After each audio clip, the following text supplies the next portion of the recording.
Coming madam. শোভাঙ্গী, তোমার বিয়ে কেমন গেল? সব ভালো ভালো মিটে গেছে ম্যাম। আজ থেকে পড়াশোনা আবার শুরু করব।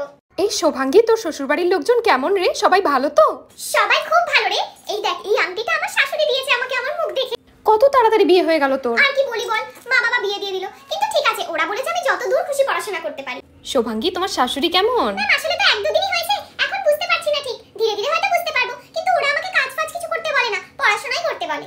কি সুন্দর লাগছে রে তোকে শোভাঙ্গী। কিন্তু তোরা আমার বিয়েতে এলি না কেন? তোর বাড়িটা অনেক দূর তো, বাবা যেতে দিল না। তাতে কি হয়েছে, তোরা আমার বাড়িতেই থেকে যেতি। ম্যাম, বিয়ের জন্য তো আমি 4-5 দিন স্কুল অ্যাটেন্ড করতে পারিনি। আপনি আমাকে নোটসগুলো একটু দেখিয়ে দেবেন না? Thank you ma'am. হ্যাঁ ম্যাম, আসছি, ইংলিশ ম্যামের সাথে কথা বলেই আসছি। শ্বশুর বাড়িতে কে কে আছে শোভাঙ্গী? বাড়িতে আমার হাসবেন্ড, আমার শ্বশুর শাশুড়ি আর আমার একটা ছোট ননদ। আর ঘুরতে?